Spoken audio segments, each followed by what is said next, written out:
Okay, Bismillah, we're live.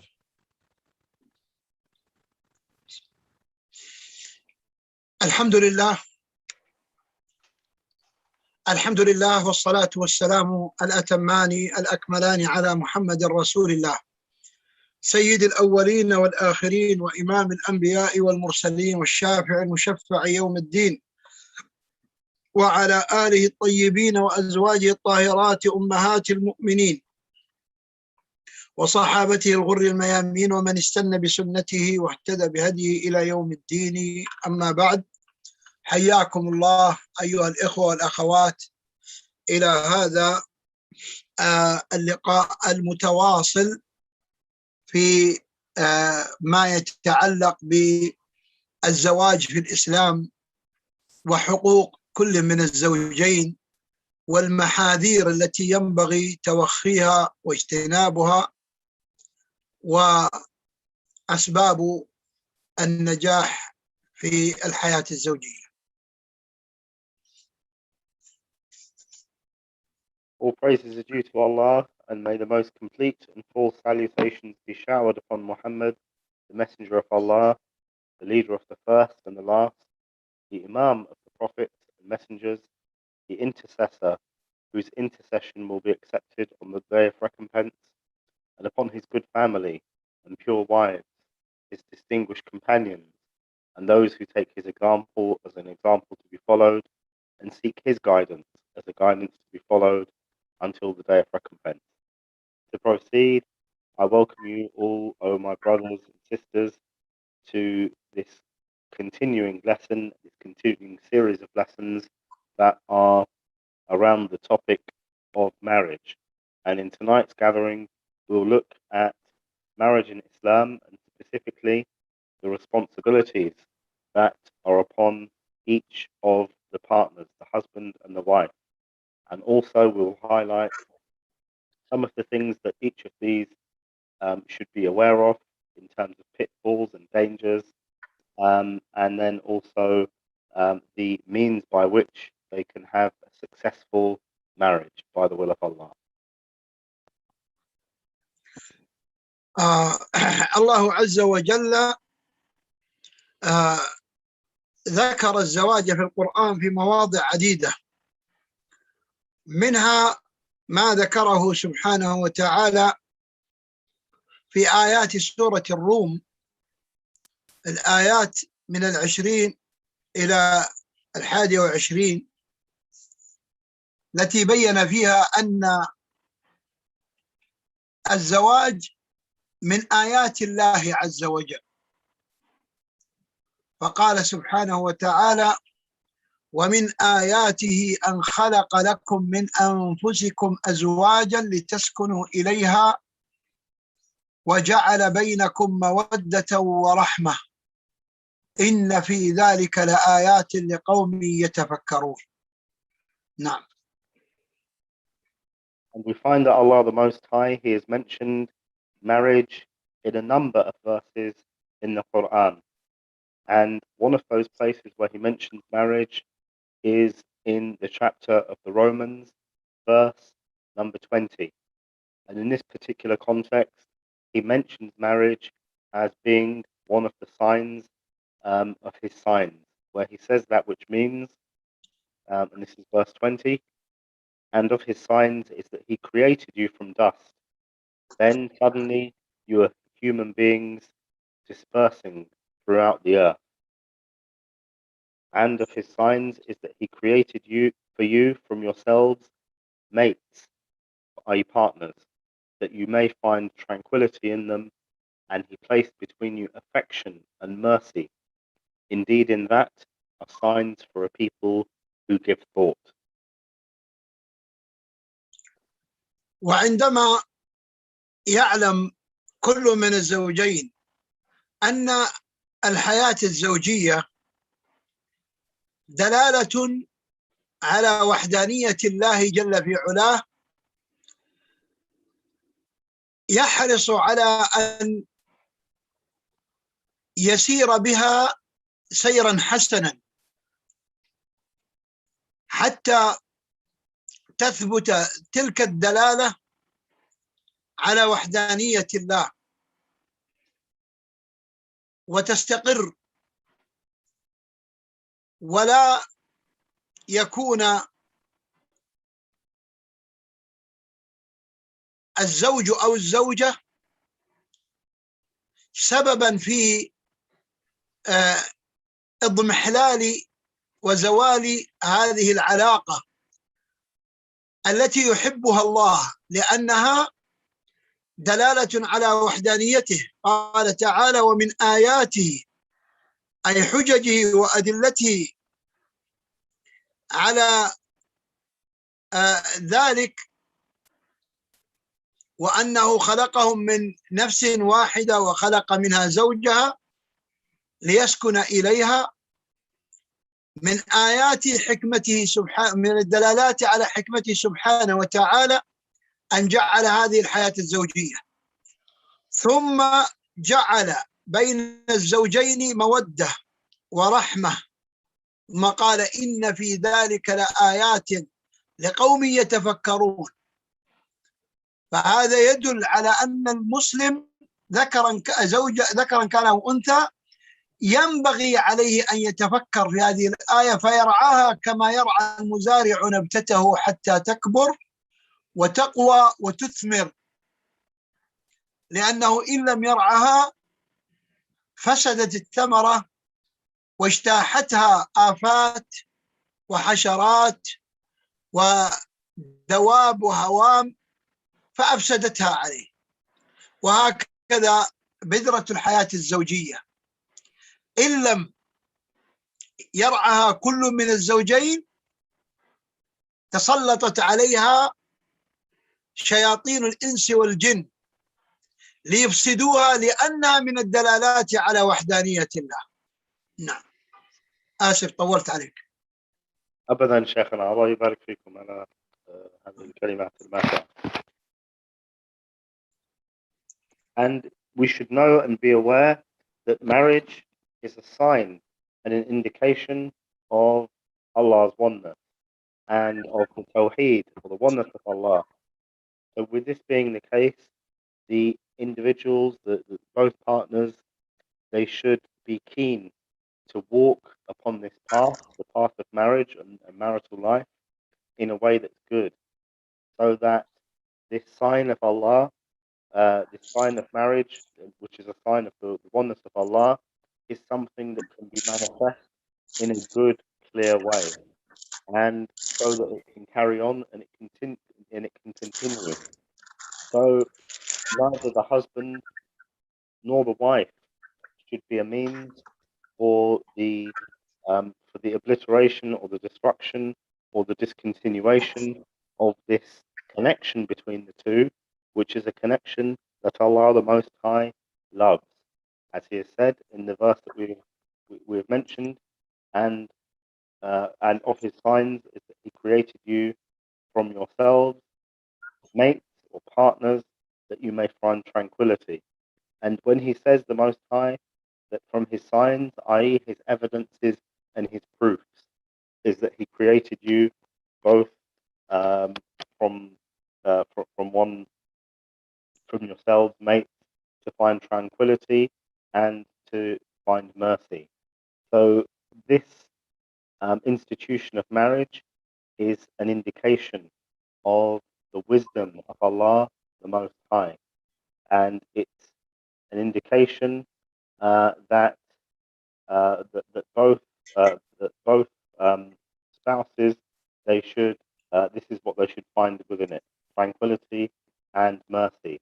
And then He says, the Most High, and He placed between you affection and mercy. Indeed, in that are signs for a people who give thought.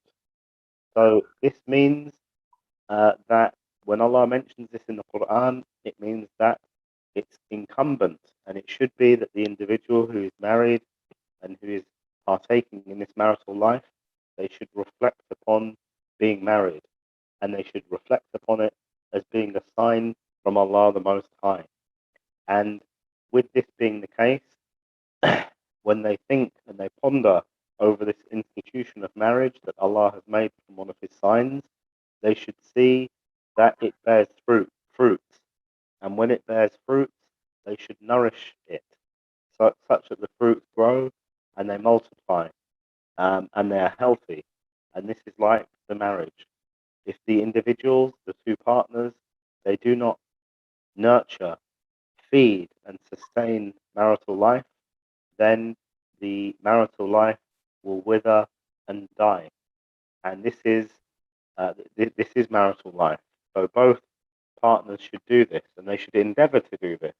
And that's because there are a number of devils from the jinn and from the people who would wish to cause problems and cause issues. And their influence will mean that this bond that they have, the husband and wife, it will be caused to weaken if it were left to them.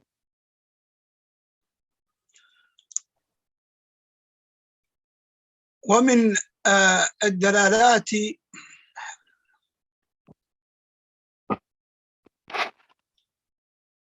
الدلالات على أن الله عز وجل جعل هذه الحياة الزوجية سببا في معرفة وحدانيته، أنه سبحانه وتعالى أوجب على كل من الزوجين أمورا تدل على أن الحياة الزوجية لا تقوم لا على أساس الشراكة ولا على أساس المساواة، وإنما تقوم على أساس العدل وعلى أساس الفضل، على أساس العدل وعلى أساس الفضل. ولهذا أوجب على كل من الزوجين حقوق على للآخر، أوجب على كل من الزوجين حقوق للآخر يؤديها له، وهذا من باب العدل. ثم بين باب الفضل سبحانه وتعالى، فقال سبحانه وتعالى: ولا تنسوا الفضل بينكم، ولا تنسوا الفضل بينكم، كما في آية البقرة الآية 37 بعد 200.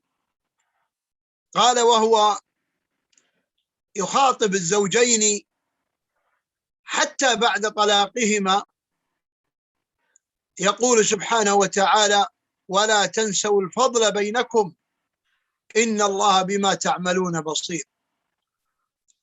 فالحياة الزوجية تقوم على أساس العدل في المقام الأول، فإن تعذر العدل تقوم على أساس الفضل، تقوم على أساس الفضل. والعدل والفضل لا يقومان ولا يستقران إلا على خلق عظيم يتجاهله كثير من الناس اليوم، ألا وهو خلق التغافل. خلق التغافل. يقول الإمام أحمد رحمه الله تعالى: 9 أعشار حسن الخلق في التغافل. 9 أعشار حسن الخلق في التغافل. وقال ابن المبارك: المؤمن يطلب المعاذر، أي الأعذار لغيره يلتمس لهم العذر، والمنافق يطلب الزلات أي يبحث عنها. نعم.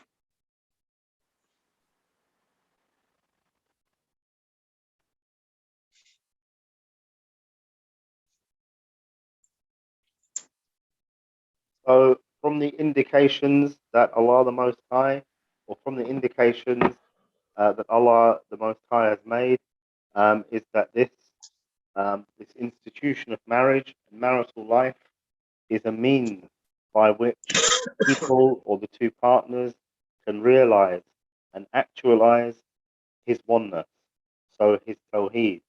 And in this light, Allah the Most High, He has made obligations upon each partner within the marriage. And these are obligations that indicate the role that the two partners have within the marriage. And this isn't these roles aren't the roles of two who are, or these duties do not reflect that the relationship between them or the duties that they have to do are equal. So these duties don't reflect the fact that they're equal. Rather, they reflect the fact that each of the two partners have their individual responsibilities that the other may not have.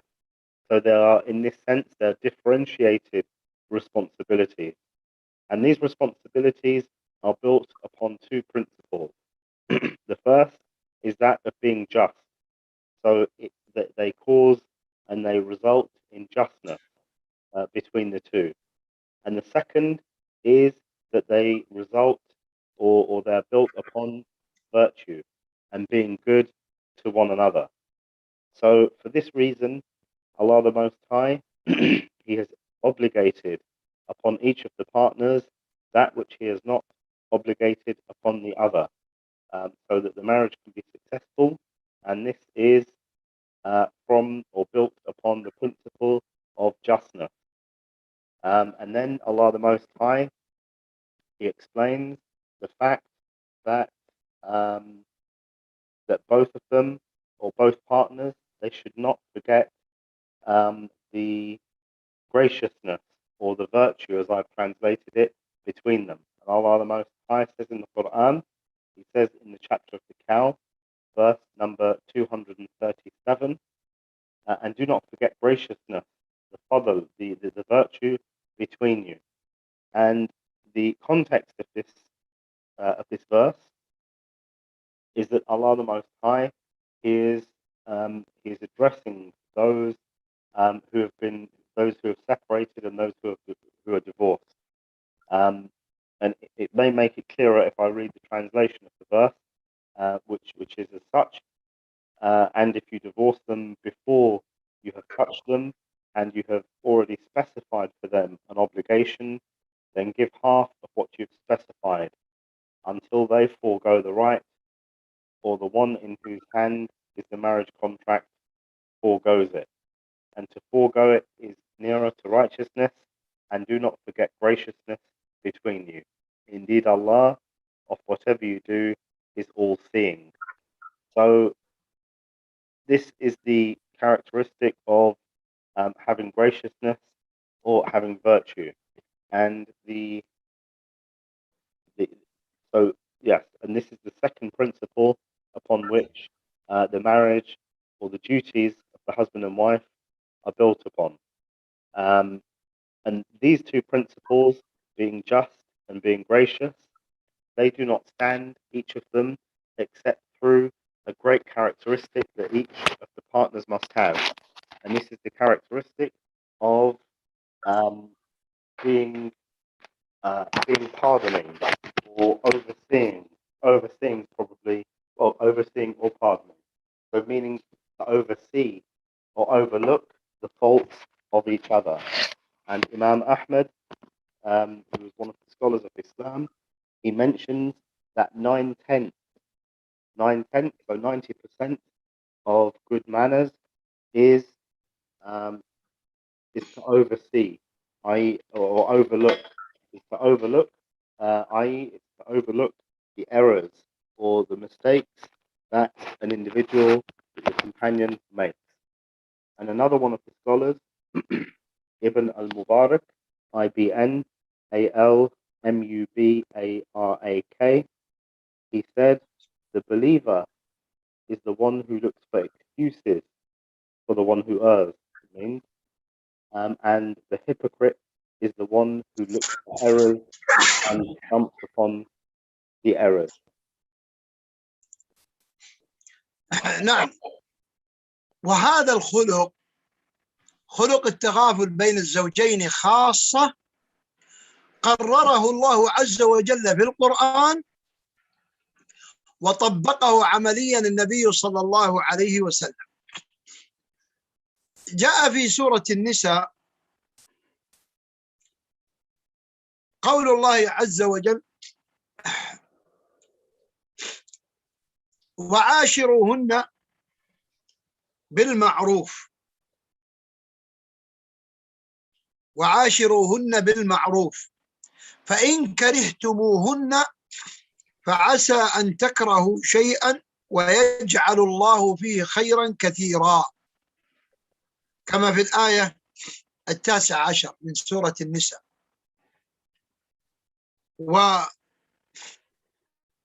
والنبي صلى الله عليه وسلم يقول، أولا يقول الإمام ابن العربي القرطبي للعربي المالكي، يقول: هو أمر للأزواج بعشرة نسائهم بالمعروف على التمام والكمال، فإنه أهدأ للنفس وأقر للعين وأهنأ للعيش. ولقد رأينا هذا من خلق نبينا صلى الله عليه وسلم، فإنه صلى الله عليه وسلم قد أرشد إلى ذلك بقوله: وكذلك بفعله صلى الله عليه وسلم. ففي الحديث عن أبي هريرة رضي الله عنه المخرج عند مسلم في الصحيح قال: قال رسول الله صلى الله عليه وسلم: لا يفرق مؤمن مؤمنة، أي لا يبغضها، إن كره منها خلقا رضي منها آخر، أي ليتغافل، لا يتشدد ويقف كثيرا عند شيء لم يرضه منها، لأنها حتما عندها أشياء كثيرة أعجبته وحببتها إليه، فيتغافل. ونبينا صلى الله عليه وسلم لما أهدت إحدى نسائه إليه طبقا فيه عسل، وغارت عائشة رضي الله تعالى عنها فضربت الطبق وكفأت ما فيه من العسل، فقال النبي صلى الله عليه وسلم: غارت أمكم، غارت أمكم. ثم قال: يا عائشة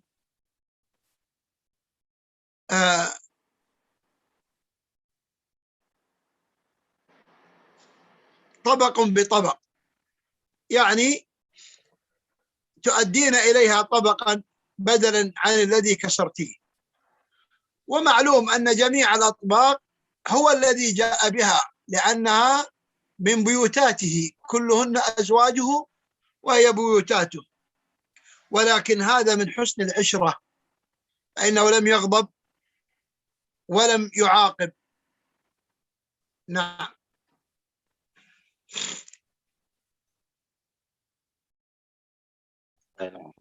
So this characteristic or this method or this approach in marital life is something that has been explained in detail in the Quran, and it's been actualized in a practical demonstration by the Prophet, peace and blessings be upon him. And this is, as Allah the Most High says in the Quran, and treat them or live with them, i.e. your wives, live with them in kindness. And this is in the 19th verse of the chapter of the women. where Allah the Most High says, O you who have believed, it is not lawful for you to inherit women by compulsion, and do not make difficulties for them in order to take back part of what you gave to them, unless they commit a clear immorality, and live with them in kindness. Or if you dislike them, perhaps you dislike a thing, and Allah makes therein much good. So Allah the Most High, He explains this in His book. And this is something that has been explained by the scholars of Islam, as has been explained by the scholar Ibn Arabi al-Maliki al-Qurtubi, IBN Maliki. Ibn, sorry, no, I got that wrong. Ibn Arabi, IBN Arabi Almaliki,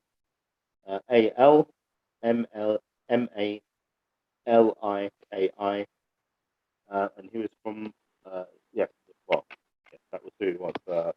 Ibn Arabi al-Maliki al-Qurtubi. He mentions in an explanation of this verse that Allah here he has ordered the partners to live well and to live in a complete way with one another. So this is something that is more restful to the soul, and it is better for the eye. شيخنا ابن العربي ذكر أنه أحسن للنفس والعين ماذا؟ ابن عربي ذكر أن الحياة الكاملة أحسن للنفس والعين وأهدأ للنفس، أهدأ لله وأهنأ للعيش. للعيش. حفظكم الله. So it's better for the soul, it's better for the living between them, and it's more pleasing for each of their eyes. And this is something that we have seen a practical demonstration from the Prophet, peace and blessings be upon him. As he has mentioned, as has been reported in in Sahih Muslim, in the authentic narrations collected by Imam Muslim, that the Prophet, peace and blessings be upon him, said, the Muslim man, he doesn't hate a characteristic from his wife, anything. But if he sees something that he doesn't like, he looks at or he focuses on something that he does like or something that does please him. So in this way, if he sees something that annoys him or that he finds displeasing, he overlooks it, and he overlooks it, and he disregards it in that matter by focusing on something that he does like that she does. So he doesn't focus on the negative. And the Prophet, peace and blessings be upon him, we see that he was given as a present. He was given honey in a container by one of his wives, and Aisha, she had a kind of jealousy towards this. She felt it. I suppose she felt a kind of jealousy towards it, and she on purpose spilt it because she didn't. Well, yeah, she spilt it on purpose, and the Prophet, peace and blessings be upon him, said, "Indeed, your mother has become jealous, or she's become she's become jealous, or she's become like overprotective. Maybe that might be a better way to translate it." And then he said, "Oh Aisha, شيخنا طبقا لطبق." طبقا بطبق، يعني بدلا من الذي كسرتيه. يعني هذا أمر من النبي صلى الله عليه وسلم أن تبدله. أيوة، هذا من باب العدل، أنها كسرت طبق ضرتها زوجته الأخرى. فأمرها أن تبدلها بغيرها. نعم. So the Prophet, peace and blessings be upon him, she knocked over the container of the honey, and the container broke. So then the Prophet, peace and blessings be upon him, he said, or he ordered her to replace the container that she broke with another one. And these were all containers that were from his wives, but due to justice and to do the right thing, this is what he ordered Aisha to do, to replace it with another. ثم نأتي إلى أمر مهم، وهو السبل لإنجاح الحياة الزوجية. نعم. And now we come to something that is of great importance, and that is the way in which individuals can have a good marriage and a happy marriage. إذا علم كل من الزوجين حقوقه التي له على الآخر والتي تجب عليه تجاه الآخر، حسنت الحياة بينهما إذا أدى كل واحد منهما ما عليه. نعم.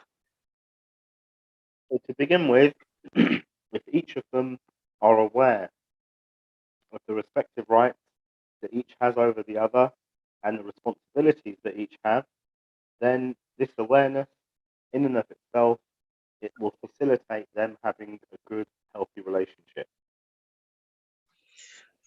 فالإسلام نظم هذه العلاقة فجعل للزوج حقوق تجب على زوجته، وللزوجة حقوق تجب على زوجها. ولنبدأ بحقوق الزوج. نعم. So Islam has come and it has ordered and organized these rights. The rights that the husband has over the wife and the rights that the wife has over the husband. So we will now have a look at these, and we'll begin with the rights that the husband has over the wife. قال الله عز وجل: ولهن مثل الذي عليهن بالمعروف وللرجال عليهن درجة. قال الجصاص وهو من علماء التفسير: أخبر الله تعالى في هذه الآية أن لكل واحد من الزوجين على صاحبه حقا، وأن الزوج مختص بحق له عليها ليس لها عليه. يعني هذا الحق خاص بالزوج لا يستويان فيه. وقال ابن العربي المالكي القرطبي قال: هذا نص في أنه أي الزوج مفضل عليها مقدم في حقوق النكاح فوقها. نعم.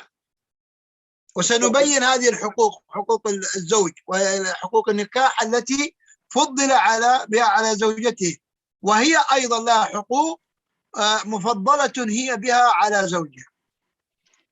شيخنا أثابكم الله، ما الآية التي ذكرتموها؟ الآية قوله عز وجل: ولهن مثل الذي عليهن بالمعروف وللرجال عليهن درجة. الآية 228 من سورة البقرة.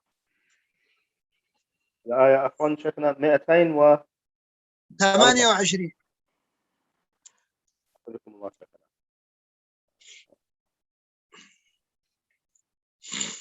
So Islam has come and it has ordered the rights that the male has over the female, or the husband has over the wife, and also the rights that the wife has over the husband.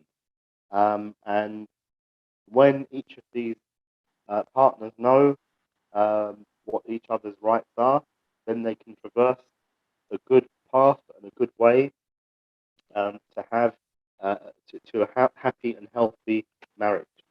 And Allah the Most High has mentioned in the Quran, and it's the 228th verse of the chapter of the cow, that Allah the Most High says, and due to them, i.e. the wives, is similar to what is expected of them, according to what is reasonable. But the men, i.e. their husbands, have a degree over them in responsibility, and this is in the translation in brackets, in responsibility and authority. And Allah is exalted in might and wise. One of the scholars of explaining the Quran, whose name was Al-Jassas. You could spell that Aljassas. So Jassas, he said here, explaining this verse, he said here, Allah the Most High, he explains that each, and he makes clear that each of the partners has a right over the other. And the husband, he has a right, or he has a right that she doesn't have. And one of the other scholars explains, and this is Ibn al-Arabi, Ibn-Al-Arabi, he mentions that this verse, it contains an indication that the husband, he has been given an excellence in terms of the rights of marriage. And this is something that we'll go on to explain in that which follows. نعم، من هذه الحقوق وجوب طاعة الزوج على يعني زوجته، يعني على الزوجة أن تطيع زوجها فيما ليس فيه معصية لله عز وجل. قال تعالى في سورة النساء في الآية 34: الرجال قوامون على النساء بما فضل الله بعضهم على بعض وبما أنفقوا من أموالهم. And from these rights that the husband has over his wife is the fact that his wife should follow him and or must obey him in that which has no disobedience, or in that which there is no disobedience to Allah the Most High. And this is mentioned in the chapter of the women, verse number 34, where Allah the Most High says, that which means men are the caretakers of women, as men have been provisioned by Allah over women and tasked with supporting them financially. نعم. قال ابن كثير عند تفسير هذه الآية قال علي بن أبي طلحة عن ابن عباس، يعني ابن كثير ينقل عن علي بن أبي طلحة عن ابن عباس رضي الله عنهما: الرجال قوامون على النساء، قال يعني أمراء عليهن، أي تطيعه فيما أمرها الله به من طاعته، وطاعته أن تكون محسنة لأهله حافظة لماله. وكذا قال مقاتل والسدي والضحاك، وهم كلهم من علماء التفسير.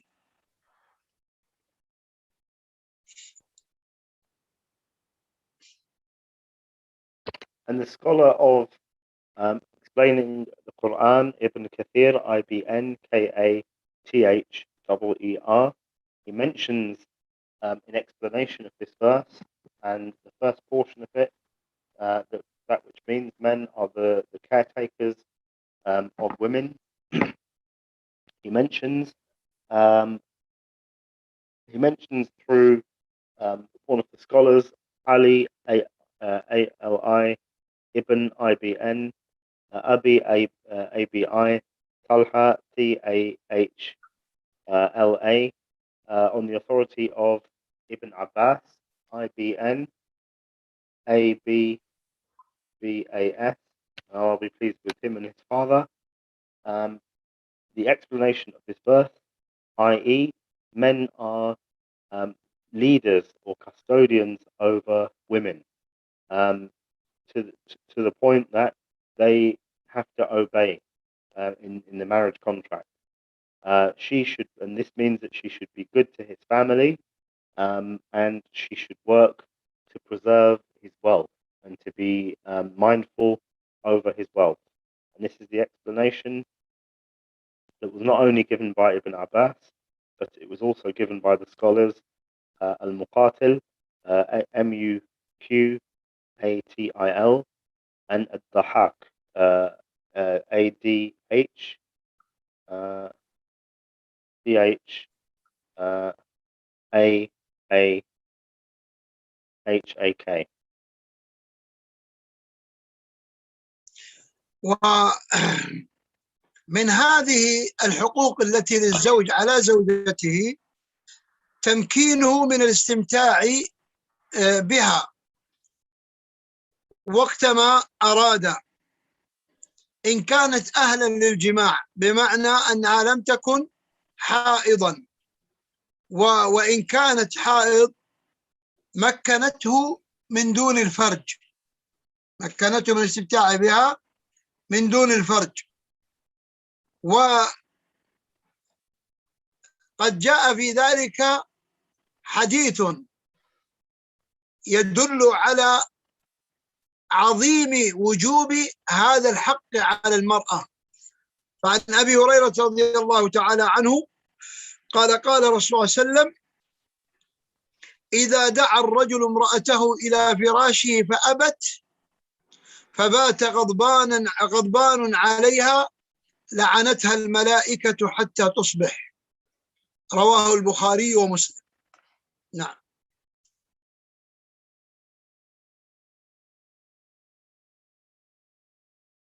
And from these rights that the male has, or the husband has, over the wife, is that he has the right to have relations with her, sexual relations with her, if she is in a condition in which she is able to do so. And this is, whenever he so wants to do so.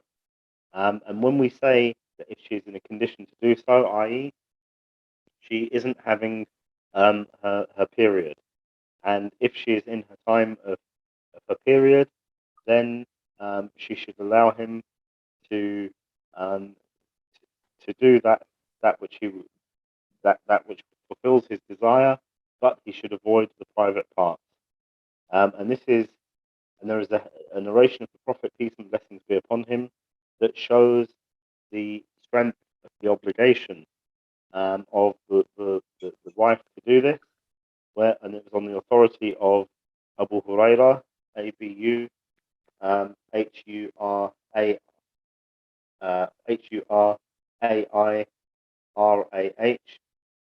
where the Prophet, peace and blessings be upon him, said, if a man calls his wife to his bed, i.e., he wants to have relations with her, and she refuses, and then he goes to sleep and he's in a state, he's angry with her, the angels continue to curse her until the morning. And this was a narration that was reported by Imam al-Bukhari, Bukhari. ومن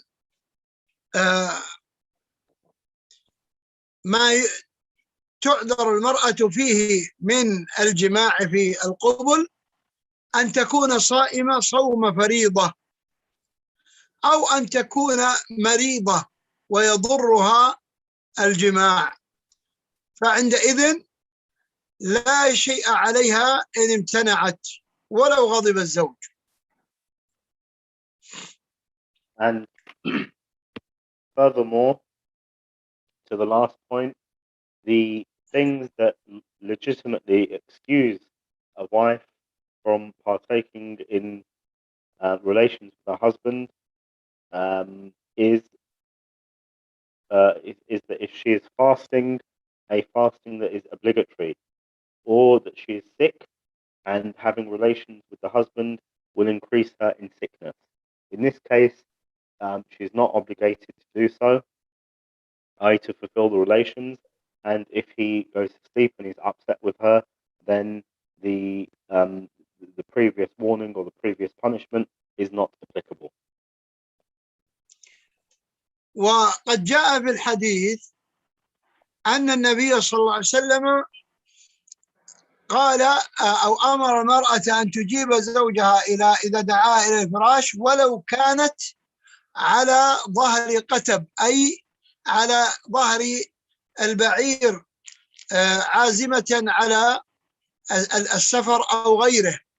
وفي رواية أخرى ولو كانت على التنور، يعني تخبز الخبز وتخشى أن يحترق إن غفلت عنه، فإن حق الزوج في هذا الجانب أعظم مما تريد القيام به من أعمال. نعم.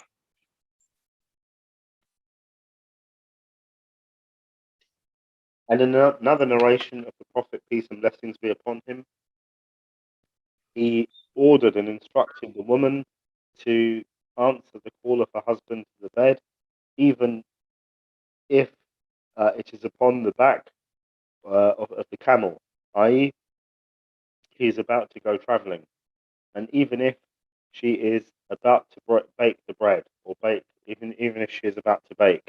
So these things, or having relations, takes precedent over these other things. So it shows the extent to which it is obligatory. ومن الحقوق التي للزوج على زوجته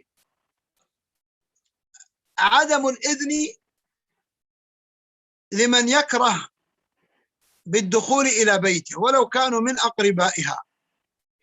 فقد جاء عند البخاري ومسلم من حديث أبي هريرة رضي الله تعالى عنه أن النبي صلى الله عليه وسلم قال: لا يحل للمرأة أن تصوم وزوجها شاهد أي حاضر إلا بإذنه، يعني تصوم صوم نافلة. أما صوم الفريضة سواء كان في وقت الأداء كرمضان أو كان قضاء أو كان نذرا أو كفارة فلا تستأذن فيه الزوج ولا حق له في منعها. قال: لا يحل للمرأة أن تصوم وزوجها شاهد إلا بإذنه ولا تأذن في بيته إلا بإذنه. لا تأذن لدخول بيته لأي أحد ولو كان والدها أو والدتها إلا بإذن زوجها إن علمت أنه لا يأذن لدخولهم. أما إن لم يكن هناك نزاع ولا خلاف فالأصل أن الزوج لا يمنع أهل زوجته من الدخول عليها كوالديها وإخوتها وأخواتها وخالاتها ونسائها، لكن إن كان هناك نزاع فإنه لا بد من إذنه. نعم.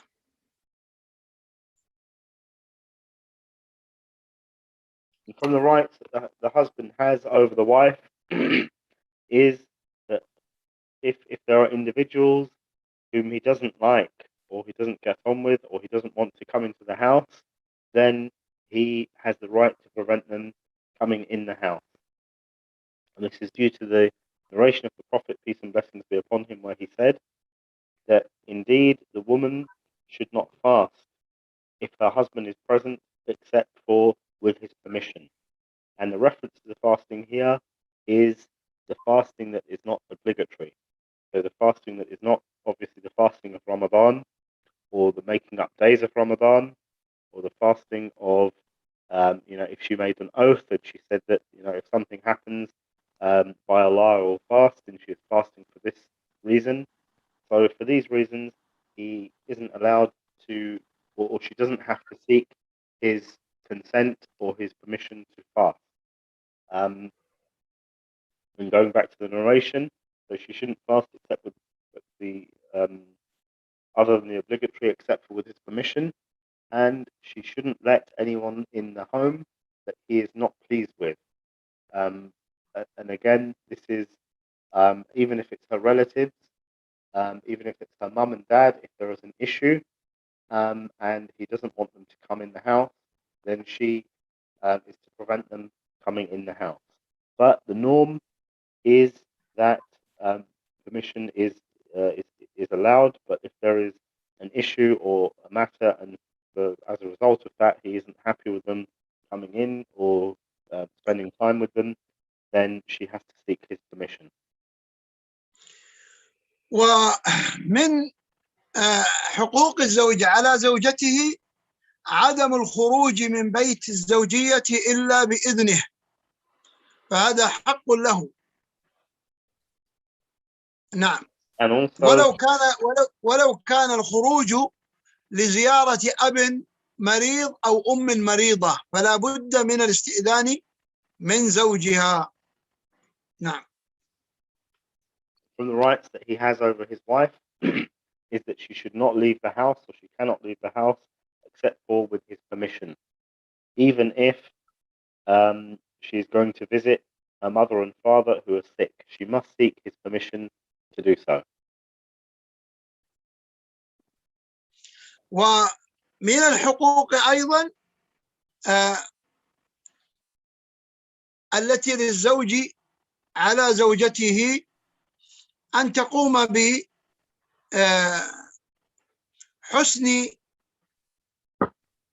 التبعل له، فتتجمل له إذا حضر ولا تنشغل عنه بأي أمر.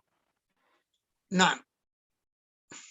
And also she should beautify herself for him, or make herself attractive for him.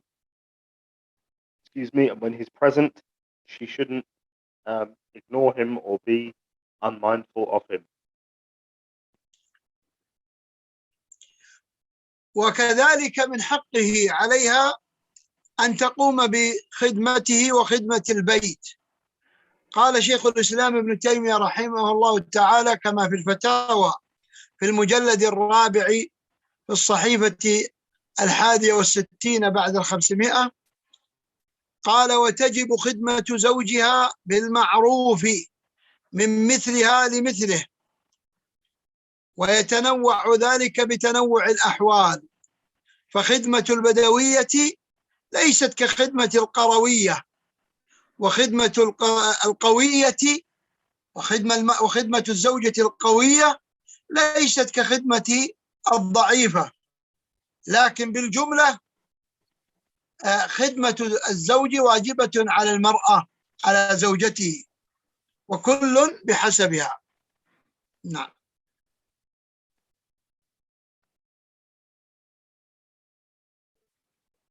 And also it is upon the wife to serve her husband, or I suppose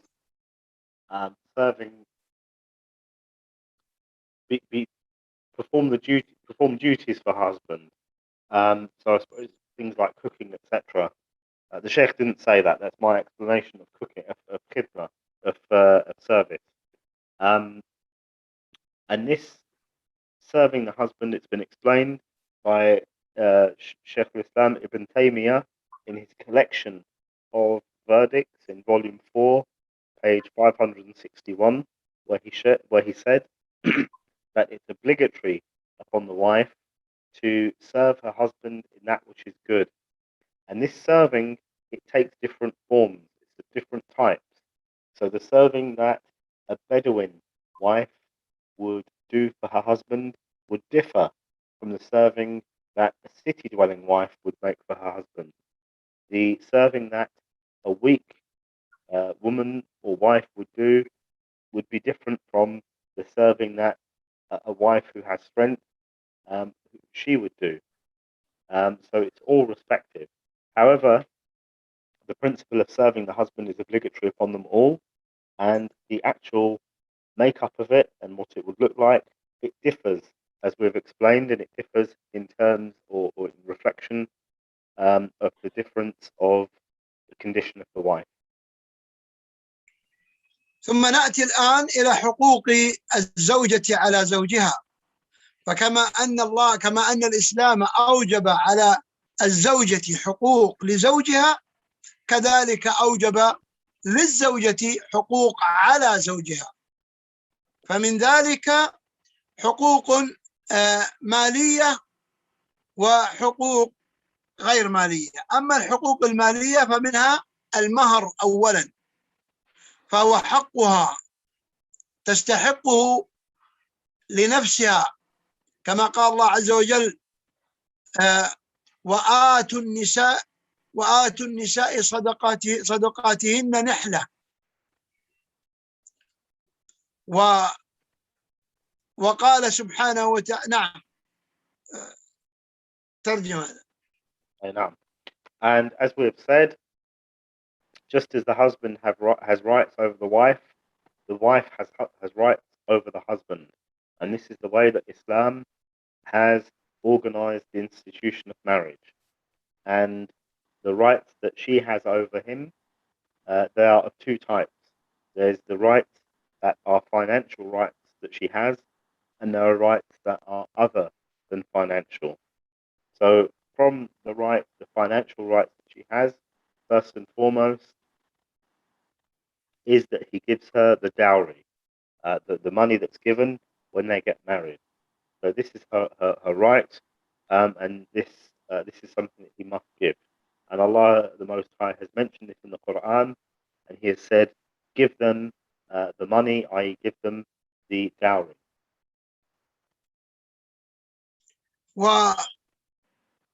وأيضا من الحقوق المالية النفقة، فإن الزوج تجب عليه النفقة ولو كانت الزوجة غنية أو كانت عاملة، إن كان تزوجها وهي عاملة، أو كانت اشترطت أنها تعمل وما تكتسبه فهو لها، فإنه يجب عليه النفقة الكاملة من كراء البيت وتحمل الكهرباء والماء ونحو ذلك، وكذلك ملبسها ومأكلها بالمعروف، أي بما هو متعارف عليه في بلدهم، في المكان الذي يعيشون فيه وفي طبقتهم. نعم، كما قال الله عز وجل في سورة البقرة: وعلى المولود له رزقهن وكسوتهن بالمعروف. ولكن يكون بالمعروف، ليس يعني إن كان هو غنيا لا يقتر يشح، وإن كان فقيرا لا تطلب فوق قدرته، كما قال الله عز وجل في آية الطلاق، في سورة الطلاق في الآية 7: قال لينفق ذو سعة من سعته ومن قدر عليه رزقه فلينفق مما آتاه الله. نعم.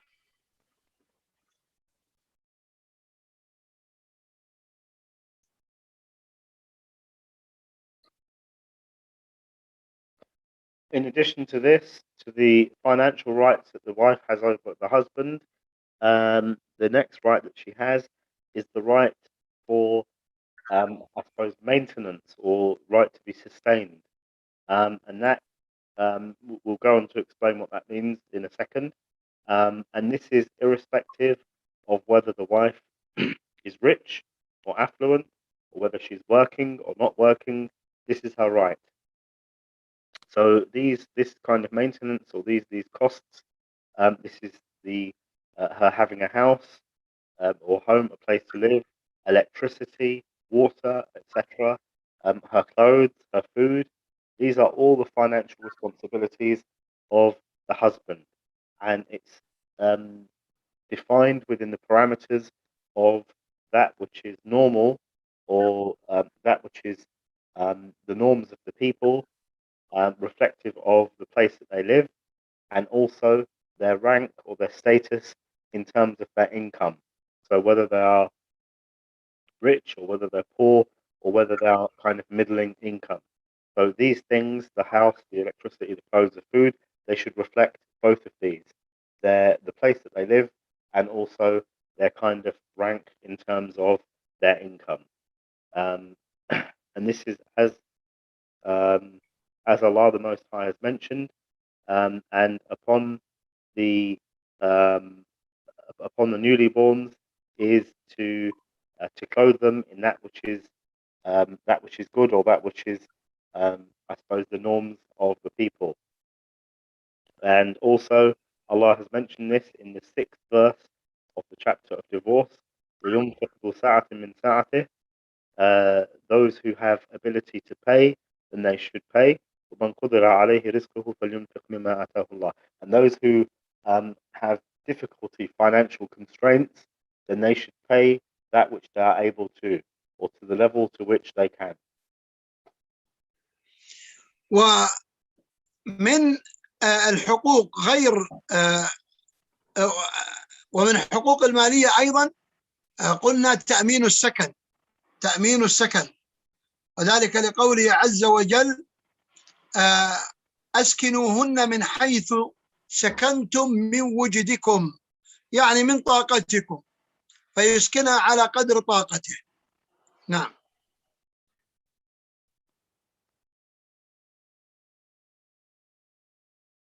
وشيخنا معنى من وجدكم يعني من قدرتكم المالية وطاقتكم. And also from the things that are obligatory, the financial obligations upon the husband are that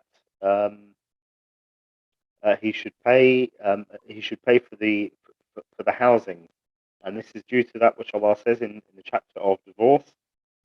House them from that which you can house them, which is under your ability or as you are able to do so. So it's upon the husband to do this. نعم.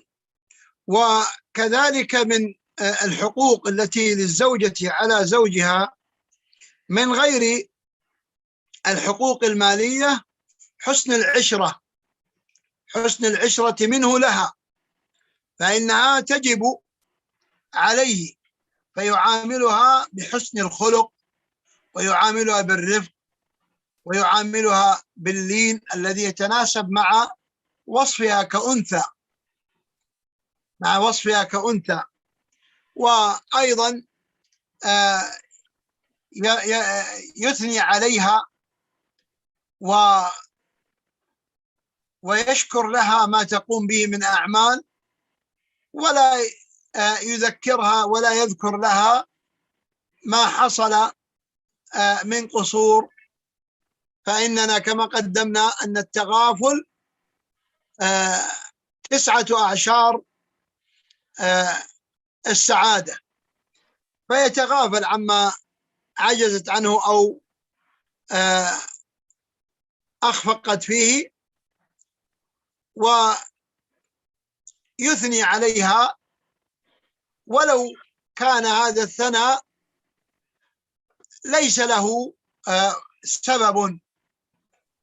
فإذا دخل البيت مثلا قال قد اشتقت جدا إليك أو نحو ذلك، أو أثنى على لباسها أو تهيئة البيت وكذا، فإن هذا يعني يجعلها في سعادة غامرة، وهو من الإحسان إلى النساء. قال صلى الله عليه وسلم في الحديث الذي رواه البخاري ومسلم عن أبي هريرة: استوصوا بالنساء، استوصوا يعني أوصى الرجال أن يحسنوا إلى النساء. نعم. Also from the rights that the wife has upon the husband, and these are from the rights that are non-financial right, is that he treats her well and he lives with her in a good, harmonious way. And this is something that is obligatory upon him to do. So he should behave with good character towards her. He should treat her with gentleness and kindness, and gentleness, meekness, kindness, and softness. He should praise her, and he should thank her for that which she does for him, and in terms of that what she does around the house. And he shouldn't focus on or mention that the slips or the errors that she may make. And as has proceeded to be to overlook and overlook errors is 9/10 of happiness. So he'll praise her even if there isn't a specific reason. So when he comes home, for example, he might say that he missed her, or praise her as relates to how she looks or what she's wearing, or praise her for the effort that she's made around the home. And the Prophet, all of this is considered to be living with the wife in a good, harmonious manner. The Prophet, peace and blessings be upon him, said in a narration that was reported by Al-Bukhari and Muslim, where he said to the men, he said, "O men," he said, "be good to your women." So live with them in a good way. من حقوقها عليه عدم الإضرار بها، وهذا أصل من أصول الإسلام. قال صلى الله عليه وسلم في الحديث: لا ضرر ولا ضرار. فينبغي عليه أن لا يحدث لها ضرر، فإذا كانت تشتكي لا يمنعها من الذهاب للطبيب، وإذا احتاجت يعني إلى مساعدة فإنه يساعدها من حسن العشرة. نعم. Also, it's upon him not to harm her in any way. As the Prophet, peace and blessings be upon him, said, there is no harming one another in Islam, and there is no reciprocating of harm. So he should do nothing that causes her harm in any way. And if she complains and she has some sort of ailment, he shouldn't prevent her from going to the doctor, or if she needs help, then he should hasten to helping her. ومن الحقوق غير المالية للزوجة على زوجها أنه إذا كان له أكثر من زوجة أن يعدل بينهن في المبيت والنفقة والكسوة. في المبيت ليلا، والنفقة والكسوة.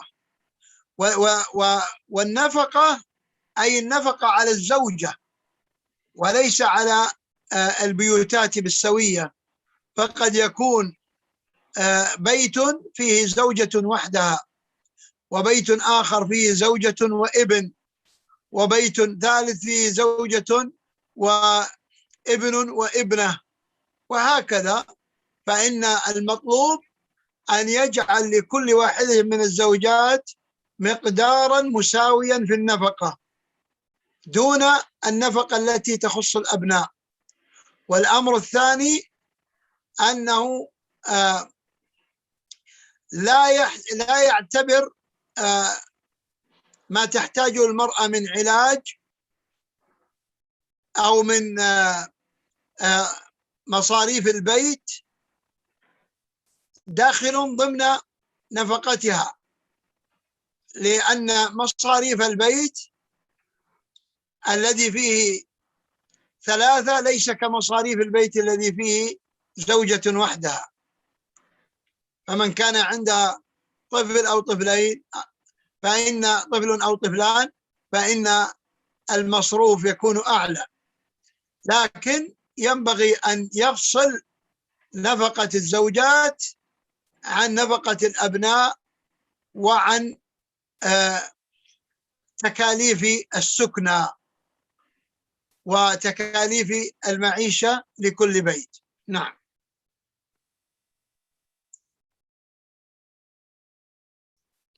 Also, what's obligatory upon the husband if he has more than one wife is to be just as relates to them. So, for example, that justice is in giving them all adequate housing, in paying for them, and in clothing them all equally. And this is something that needs a bit of detail, because while he should pay equally for the wives, the homes and the households, they might not have equal costs. So it may be that one house has one wife and it's just the wife. Maybe that the other has a wife and one child, and it may be that another has one wife, one boy and one girl, or two children. So it doesn't mean that the net cost that he will apportion to each of these homes will be the same, because there are differing costs attached to each of these, reflecting each household. However, what he should do is give an equal proportion to the wives, and this is something that he should separate the costs of the wife, and then the costs of the upkeep of the children. And when he deems the costs, and he gives the money for the upkeep of his wives, if she is in need of medicine or something like this, this is something that is not considered to have to be proportionate. Or, as we've said, the costs, the net costs of each home, this is something that doesn't necessarily have to be proportionate, because the costs for these respective homes aren't the same. So he should separate the costing or the payments for the wives, and that should be just, and then the costs of the children, and then even the cost of the upkeep of the homes. This may be something that's different, or that there is a difference in. So he should separate these, and there might be some fluctuation in them, but the cost, or the upkeep and the money that he gives to the wives, this should be proportionate, and this should be equal. ولعلنا نكتفي بهذا القدر، ونرجو أن يمد الله عز وجل في أعمارنا لنتكلم في لقائنا القادم عن نماذج من السيرة على حسن العشرة بين الزوجين، لعل يكون في ذلك هداية لنا جميعا لنحيا بأمن وسلام في بيوتنا، فنطمئن بها وسط زعزعة أمن العالم اليومي اقتصاديا ومن جميع النواحي. فإن الإنسان يجد صعوبة في الحياة هذه الأيام، فلا ملجأ له بعد الله عز وجل إلا البيت الذي يؤويه فيستقر ويستكن ويستريح فيه، بدلا من أن يقضي الرجال أوقاتهم بعد العمل في المقاهي أو في الأندية، ويتركون البيوت فرارا من المشاكل التي تكون فيها. والسبب في ذلك عدم تفاهم الزوجين لمسؤولية الزواج ومسؤولية البيوت، فيجعلون البيوت مصادر إزعاج بدل أن تكون مصادر ألفة ومودة ورحمة. نسأل الله أن يملأ بيوتنا جميعا مودة ورحمة، ويجنبنا النزاعات والخلافات والفراق والطلاق. والله تعالى أعلم، وصلى الله على نبينا محمد وعلى آله وصحبه. جزاكم الله شيخنا، كلمات ماتعة جميلة مفيدة. جزاكم الله. آمين. So we will suffice with that which we have taken for today, and by the will of Allah, the next lesson will be examples from the biography of the Prophet, peace and blessings be upon him, examples of marital life or blissful marital life, so that there will be examples for us, and there are things that we can take and try and emulate within our own lives.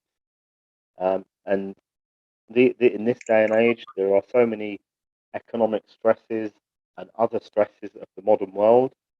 We all need or the best escape after Allah the Most High.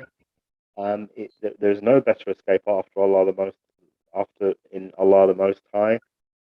There's no better escape after Allah the Most High than having a righteous home, seeking refuge in a righteous home in which Allah has descended His peace and His tranquility upon.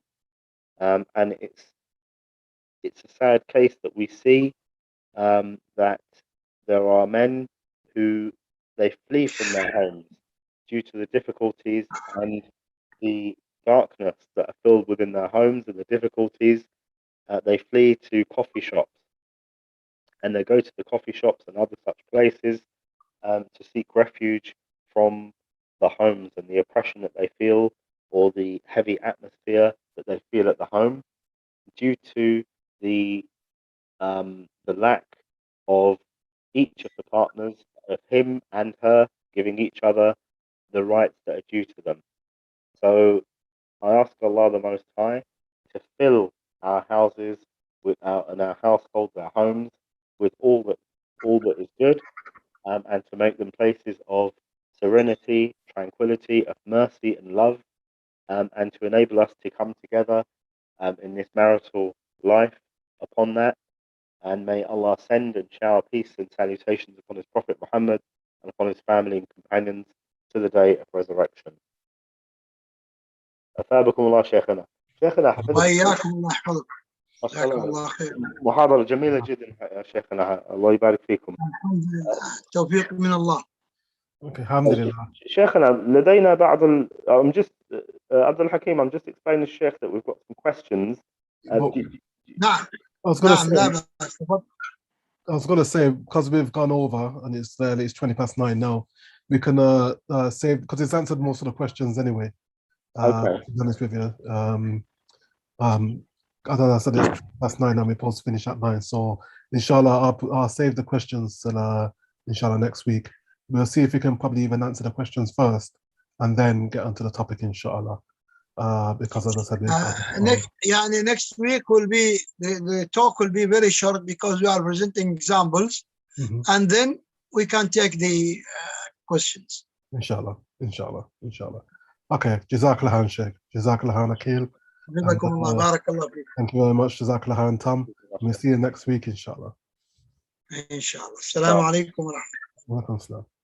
السلام ورحمة الله وبركاته.